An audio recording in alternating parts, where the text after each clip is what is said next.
my favorite sweeps just because it's so controlling. So the way he set this up again, you're gonna get angles and you keep in this butterfly guard, keeping a butterfly in there. And then instead of trying to pull him back on top of me, I'm still gonna pull down here to the side and pull him. And I want him to base off of me, right? I want him to pull out and expose that so that I can start getting his shoulder. Now, when I get this shoulder, I want you guys to see behind for a reason. Because the way Gordon does this, the way the new wave guys, when you see this control, his shoulder, his elbow isn't here, like my right hand. It's not parallel. It's up high. And it's that way so that he can't straighten his elbow and pull back. I don't want his head over mine. If his head gets back over mine, he can straighten his elbow and just pull it right back. It doesn't create the leverage that we need. So we need to be down here, right? And I can have this, if some of you guys don't even see this, Jesse, I know, Sean, they even open themselves to a triangle over here, but we're not going for the triangle. We're going straight for this shoulder crunch. So keeping my butterfly hook, I'm pulling up. Now I've got my hands connected. Now I'm just going simple gable grip, guys. I'm getting in here and I'm up nice and high. You can roll to your back at this point, but the control needs to keep his head off the center line. He doesn't need to be his head over mine. My elbow is high. Where is my secondary elbow? Now if you guys can come around and see. So I'm here on my side. I've got my butterfly hooks in. I'm not flat on my back.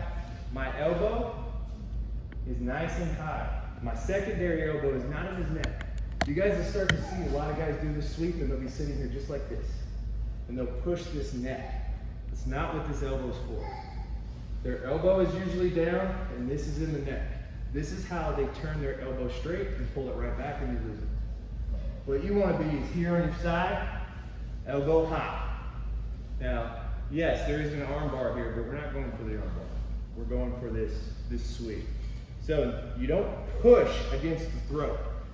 You do, it guides the hips over because we're controlling, what are we controlling, guys? Head and shoulders, right? Just from this. Elbow's nice and high.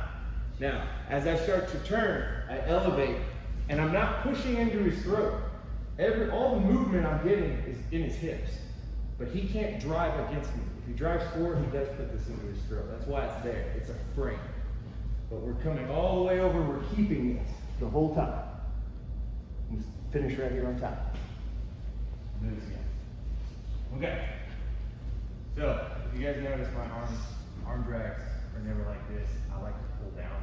It's just more natural. So as I grab the back of the arm, I start to fall. I wait for him to base. As he bases, now I've got this. I've got this shoulder. Elbow is high. I start to come out. My butterfly hooks are in, and I'm using those to push him over. Come right up to top. Question? I got one. Yeah. You're at the beginning when you go on your side, you're pushing his arm over your head. So yeah, so typically, especially the way Francesco did this, when the arm drag, when you pull down, we're pulling over. So he's got to pull this arm out. So this exposes, basically, he's extending. His elbow has come away from his no longer T-Rex arms. Right. This gives me that opportunity to do whatever I need to do, use my legs to get over and get that shoulder. Okay. This creating an opportunity, which is exactly what Gordon did.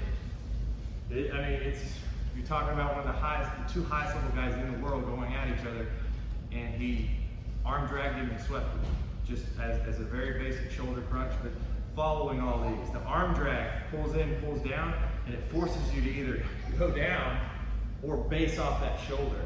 And once you base, you've extended, and now it gives me an opportunity to get on your